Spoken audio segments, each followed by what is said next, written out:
Hello, friends. This is Confessions with Amy. Here we share new confessions every day. You're nothing but a worthless screw-up. Those words didn't just hit me. They shattered something deep inside me. And the worst part? My dad said it loud enough for everyone on the call to hear. Except he didn't realize I was still on the line. It was a Sunday afternoon in late October, the kind of quiet day when you think nothing bad could ever happen. I was in my small Brooklyn apartment, sipping on cold coffee, scrolling through emails when my phone rang. Caller ID flashed Dad. I hesitated before answering. Our relationship had always been complicated, but I never expected what came next. Dad was frustrated about something trivial. His dumb new lawnmower broke, his latest fishing trip ruined. But as he vented to my mom on speakerphone, his anger spiraled into something cruel. "She's useless, Jamie. Just a deadbeat who's never done anything right." My name, Jamie, felt like a punch to the gut. I'd spent 10 years paying off the mortgage on the house in Albany where I grew up, the very house my parents still lived in. 10 years of sacrifices, late nights, working extra shifts, and cutting corners just to make sure that house stayed ours. And in one careless moment, my dad erased everything I'd done, calling me worthless in front of the whole family. I didn't hang up. I just sat there, stunned, hearing my mom try to calm him down, the voices in the background.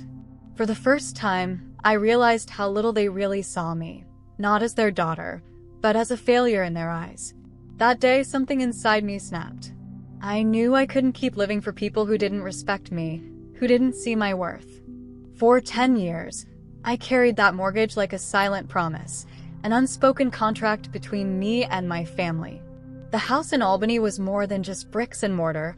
It was the only connection I had left to my past, to the idea of family I once believed in. Every paycheck, every sacrifice, every skipped night out was funneled into that mortgage. I thought I was building security, something real for all of us. I was proud, even if no one else seemed to notice. But pride is a fragile thing when the people you want to impress are the same ones who belittle you in private. I kept the payments up not because I was asked to, but because it was the right thing to do. I wanted to prove I was worth something. That Sunday after the call, I sat at my kitchen table, staring at the mortgage statements I had meticulously filed away. For the first time, the numbers didn't bring comfort. They felt like chains. If they saw me as worthless, why was I still holding on? By Monday morning, I knew what I had to do. I pulled the paperwork I had kept hidden, deeds, payment confirmations, the legal documents that named me as the owner. It was legal official. I had rights. The realization hit me hard. I wasn't just a daughter paying off a family debt. I was the one who held the keys to that house. And that gave me power. I didn't say a word to anyone about what I was planning. Not to Mom, not to Dad, not to my brother, Lucas. The silence was my weapon now. Each day I went through the motions, work, meetings, coffee runs, while in the back of my mind, I was plotting my next move. My heart pounded every time I thought about picking up the phone to call a real estate agent, about signing papers that would forever change the lives of the people who had called me worthless. I found a small boutique agency in Albany run by a woman named Maribel, a sharp, no-nonsense kind of person who didn't sugarcoat things. We met over coffee in a downtown cafe, and I laid everything out. "I want to sell the house," I told her flatly. She looked at me like I was either brave or crazy. Maybe both. "It's your house?" she asked. Legally, yes. It felt like stepping into uncharted territory. For years, I had believed I was stuck playing a role in their story. The dutiful daughter, the one who pays bills and takes care of the house. But now, I was writing my own chapter. Every night, I replayed Dad's words in my head. Worthless. They didn't know what I was capable of. They didn't know I had a plan. The day the house officially went on the market, I felt like a ghost in my own story. I was detached, calm, but underneath it all, a storm was raging. Maribel sent me the listing. Photos of the house looking pristine, freshly painted walls, polished floors. It was like a stranger's home, not the one I grew up in, the one I fought so hard to keep alive. I told myself this wasn't about nostalgia. It was about justice, about reclaiming my dignity. Calls started coming in. Curious buyers, investors, young couples dreaming of starting their own families. It was surreal to think they'd be living in a house filled with my memories. But I wasn't sentimental anymore. I was done carrying the weight of a family that never truly saw me. When the offer came, it was fair, maybe even generous. I signed the papers with a steady hand, no hesitation. The house was sold. The first time I hung up after telling my parents, there was silence on their end. No words. No anger. Just the heavy realization that everything had changed. I felt a flicker of something, relief? Freedom? I wasn't sure yet. But I knew I had crossed a line. After the sale, the silence from my family was deafening. No calls, no messages, no confrontations. It was like I'd dropped off the face of the earth. At first, I thought maybe they were processing, maybe they'd come around. But days turned into a week, and then two. Still nothing. I caught myself checking my phone constantly, hoping for some sign, any sign, that things could be repaired. But the truth was sinking in. Sometimes, family isn't about unconditional love. Sometimes, it's just a place where you get cut loose when you don't fit their story anymore. I realized I didn't miss them as much as I missed the idea of them. The family I wished I had, not the one that had shown me who I really was. I started building my own life, piece by piece, far away from Albany and the ghosts of that house. The city was bigger, louder, and it didn't judge me. I threw myself into work, into friends, into things that made me feel alive again. Every day was a step further from that old version of myself, the one my father wanted to erase. It had been almost a month since the sale, and I thought I was done with them. Done with the pain, the rejection, the lies.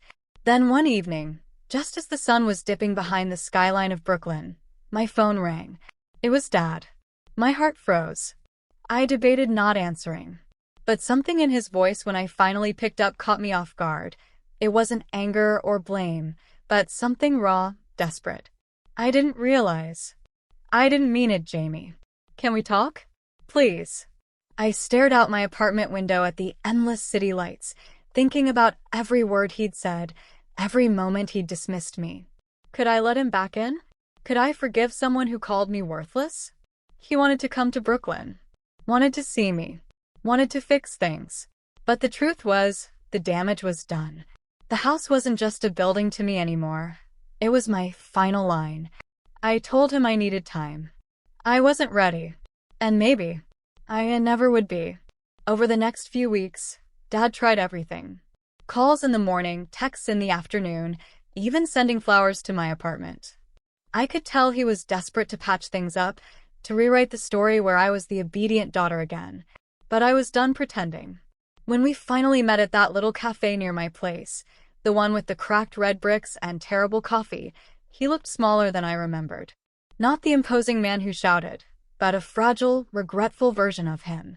I was wrong, he said quietly. I was angry, and I said things I shouldn't have. You did more than anyone ever asked. I was just proud in all the wrong ways. For a moment, I wanted to believe him.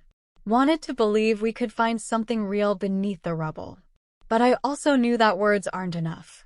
Not after a decade of being invisible to them. Not after the house was gone. I looked him in the eyes and said, "It's too late for apologies. I'm building a life without that pain. Without you." And with that, I walked away, not angry, not bitter, just free. Months passed, and the silence between us became permanent. No calls, no messages, no attempts to reach out anymore. It was finally over. And in that quiet, I found something I never had before, peace.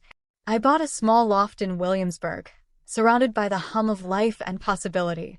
I filled my days with work that challenged me, friends who lifted me, and dreams I finally let myself chase.